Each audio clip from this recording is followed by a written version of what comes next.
Hello guys, welcome to another video of stock market friends और it trade limited. Guys इस IPO का आज day 2 का subscription open हो रहा है, यानी कि लाइव सब्सक्रिप्शन जीएमपी कितना चल रहा है, लिस्टिंग कितना मिलेगा, परफॉर्मेंस कैसा रहा, अप्लाई करें या फिर नहीं, फाइनल डिसीजन क्या ले, इन सही पॉइंट्स को डिस्कस करेंगे। और ये कोई रिकमेंडेशन वीडियो नहीं है, जो भी फाइनल डिसीजन होगा अपने रिस्क पर लीजिएगा। चलिए फ्रेंड्स, वीडियो को स्टार्ट करते हैं।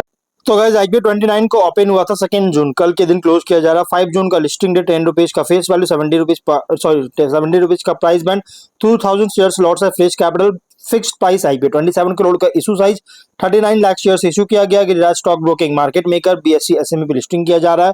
अलॉटमेंट डेट है 3 जून का, 4 को रिफंड रिलीज किया जाएगा, शेयर्स डिमेट अकाउंट में क्रेडिट होगा। ऑफर दिया गया एचएनआई और रिटेल को ओनली ऑफर दिया गया 47.5% ईच, और रिटेल ओनली 2 लॉट अप्लाई कर सकते हैं। 4000 शेयर्स में 2.8 लाख पे करना पड़ेगा। एचएनआई मिनिमम 3 लॉट अप्लाई कर सकते हैं, 4.2 लाख पे करना पड़ेगा। और कंपनी का अगर हम बात करेंगे सब्सक्रिप्शन के, तो डे 1 सब्सक्रिप्शन, और यहाँ देखिए एचएनआई से अगर 5 टाइम सब्सक्राइब होता है तो अलॉटमेंट ओनली 3 लॉट ही किया जाएगा, उसके बाद आपको अलॉटमेंट नहीं होगा। और अगर हम बात करें सब्सक्रिप्शन को, क्यूआई भी ऑफर नहीं दिया गया। एचएनआई ओनली देखिए बहुत ही लो सब्सक्राइबर हर एक कैटेगरी में। एचएनआई 6% ओनली हुआ, 1.1 लाख शेयर्स बीट किया 80 लाख का। और रिटेल में 26% only subscriber, 4.8 lakh shares bid किया 3.4 करोड़ का।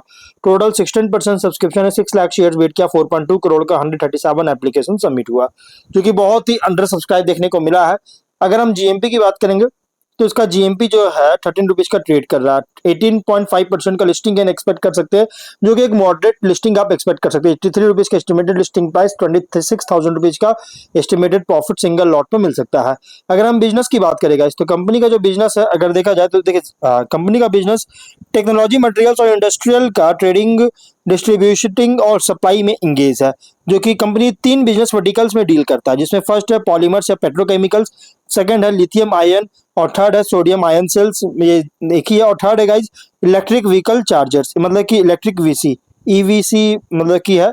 और कंपनी का यहाँ पे अगर फाइनेंशियल देखे तो इनकंसिस्टेंसी देखने को मिल रहा है टॉप लाइन में, जो कि आप यहाँ देख सकते हैं 24 में डाउनफॉल हुआ 23 से। 25 में 176 करोड़ का रेवेन्यू है, लेकिन 9 मंथ्स में 103 करोड़ का प्रॉफिट रेवेन्यू है। लेकिन बॉटम मैंने अगर देखिए तो 24 में इंक्रीज किया है, और 25 में बहुत अच्छी ग्रोथ है, 2.6 करोड़ का, और 9 मंथ्स में 4.3 करोड़ का प्रॉफिट है। तो कंपनी का टॉप लाइन इनकंसिस्टेंसी, लेकिन बॉटम लाइन में देखिए तो ईयर ऑन ईयर में सर्ज देखने को मिल रहा है, मतलब इंक्रीज करता हुआ नजर आया है। बट कंपनी का 9 मंथ्स का प्रॉफिट अगर देखिएगा ना, तो सरप्राइजिंगली बूस्ट देखने को मिला है, और ये बम्पर अर्निंग देखने को मिला है, जो कि सिर्फ डाउट बहुत ज्यादा डाउट क्रिएट कर रहा है, सरप्राइजिंग है ये इसके लिए। और इसके कॉम्पिटिटर आदि सॉफ्ट टेक्नोलॉजीज, हाईनेस इलेक्ट्रॉनिक्स और टिपको इंजीनियरिंग, ये इसके कॉम्पिटिटर है, जो कि एसएमई कैटेगरी का है। और भाविक इंटरप्राइज, सभी एसएमई कैटेगरी का कंपनी है, जो कि इसके कॉम्पिटिटर है।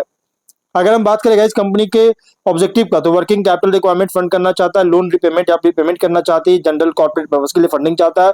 रेशियोज में ROE NW 28.9, ROC 25.1, PAT margin 4.3, EBITDA margin 7.2% का, डेट टू इक्विटी 2.2 टाइम का, पीबी है 0.05 टाइम, पी रेशियो 24.7 टाइम का, promoter holding period 92.3%, post issue 64.6%, market cap 91 crore के अराउंड होगा। कंपनी का प्राइस बैंड अगर देखा जाए तो इसका जो रिसेंटली फाइनेंशियल रिडर के अकॉर्डिंग प्राइस बैंड जो रखा गया, बहुत ही एग्रेसिव ओवरली प्राइस रखा गया। प्लस मर्चेंट बैंकर का भी ट्रैक रिकॉर्ड बहुत ही पुअर देखने को मिल रहा है, बहुत खराब देखने को मिल रही है। स्वॉट एनालिसिस करेंगे तो स्ट्रेंथ में industrial materials, polymers, EV ecosystem supply sector में ऑपरेट करता है। बिजनेस वर्टिकल्स में इंक्लूड है ये सभी प्रोडक्ट्स, जो कि मैंने आपको बताया 3 वर्टिकल्स है। और इमर्जिंग ईवी और एनर्जी स्टोरेज इकोसिस्टम में प्रेजेंस है, जिसे लॉन्ग टर्म ग्रोथ पोटेंशियल को सपोर्ट करता है। सप्लायर रिलेशनशिप जो है इंटरनेशनल मैन्युफैक्चरर के साथ बहुत ही स्ट्रॉन्ग है, जैसे सोर्सिंग कैपेबिलिटी को इंप्रूव करता है। और इन्वेंट्री बेस्ड डिस्ट्रीब्यूशन मॉडल है, जो कि कस्टमर्स के लिए प्रोडक्ट अवेलेबिलिटी को मेंटेन करने में हेल्प करता है। सोल पैन इंडिया डिस्ट्रीब्यूटर में सोल कंपनी है। Ion sodium ion battery cells के लिए ओवरसीज मैन्युफैक्चरर से, जिससे नीश पोजिशनिंग क्रिएट करता है। और डाइवर्सिफाइड कस्टमर बेस है plastic manufacturing, EV infrastructure, industrial applications में। लेकिन वीकनेस की बात करेंगे तो बिजनेस डिपेंड करता है इंपोर्टेड प्रोडक्ट्स और ग्लोबल सप्लायर रिलेशनशिप पर। प्रॉफिट मार्जिन भी रिलेटिवली बहुत ही कम होता है, क्योंकि कंपनी ऑपरेशन का ट्रेडिंग और डिस्ट्रीब्यूशन नेचर के कारण, क्योंकि जो ट्रेडिंग और डिस्ट्रीब्यूटर जो होते हैं ना, इनका मार्जिन थोड़ा कम होता है। और वर्किंग कैपिटल इंटेंसिव है, क्योंकि इन्वेंट्री होल्डिंग रिक्वायरमेंट्स के कारण। और रेवेन्यू सेंसिटिव है raw material commodity price fluctuation के कारण। और रिलेटिवली स्केल बहुत ही स्मॉलर है लार्ज इंडस्ट्रियल मटेरियल डिस्ट्रीब्यूटर से कंपैरिजन में। लेकिन अपॉर्चुनिटीज की बात करें तो ईवी बैटरीज के लिए डिमांड ग्रो कर रही है। Charging infrastructure in advance energy storage solutions के लिए डिमांड ग्रो कर रहा है। इंडिया की ईवी इकोसिस्टम में एक्सपेंशन प्रोडक्ट डिमांड को सिग्निफिकेंटली इंक्रीज कर सकता है। इंडस्ट्रियल डिमांड जो है इंक्रीज हो रही है पॉलीमर्स और पेट्रोकेमिकल प्रोडक्ट्स के लिए, जिससे स्टेडी बिजनेस ग्रोथ को सपोर्ट करता है और distribution network of product portfolio के एक्सपैंड अपॉर्चुनिटी मिल रही है। और सोडियम आयन बैटरी टेक्नोलॉजी का adoption long term growth advantages को क्रिएट कर सकता है। लेकिन थ्रेट की बात करेंगे तो कंपटीशन बहुत ही स्ट्रॉन्ग है स्टैब्लिश्ड इंडस्ट्रियल डिस्ट्रीब्यूटर्स और ईवी कंपोनेंट सप्लायर से। रैपिड टेक्नोलॉजिकल चेंजेस अगर देखने को मिलता है बैटरी टेक्नोलॉजी में, जिससे एग्जिस्टिंग प्रोडक्ट्स को इम्पैक्ट कर सकता है। करेंसी फ्लक्चुएशंस के कारण इंपोर्ट कॉस्ट और इंक्रीज कर सकता है, जिससे मार्जिन अफेक्ट करेगा। सप्लाई चेन डिस्ट्रप्शन अगर बहुत ज्यादा अगर होता है ग्लोबल मार्केट्स में, तो इन्वेंट्री अवेलेबिलिटी को इम्पैक्ट कर सकता है।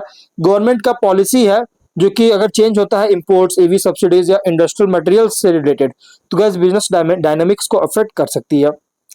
पीयर कॉन्टेक्स्ट में लार्ज इंडस्ट्रियल मटेरियल डिस्ट्रीब्यूटर से कंपेयर करते, कंपनी जो है ऑपरेट कर रहा है as a mid scale trading and distribution company, focus है पॉलीमर्स और ईवी रिलेटेड प्रोडक्ट्स पर। अदर ईवी इकोसिस्टम सप्लायर से कंपेयर करें तो sourcing capability, niche battery distribution और कस्टमर रिलेशनशिप पर कंपेयर करता है। इन्वेस्टर के लिए आईपी रिप्रेजेंट कर रहा है industrial materials and EV infrastructure sector play, जहां ग्रोथ डिपेंड करता है EV adoption, supply chain efficiency और नेक्स्ट जनरेशन एनर्जी टेक्नोलॉजीज में एक्सपेंशन पर। तो ओवरऑल अगर बात करें कि बहुत ही रिस्की आईपीओ है, प्राइस एंड आईसी आईपीओ, तो आप इसलिए जो भी फाइनल डिसीजन लीजिएगा अपनी रिस्क पर लीजिएगा। ये कोई रिकमेंडेशन वीडियो नहीं है, तो मिलते हैं नेक्स्ट वीडियो में। Till then bye bye.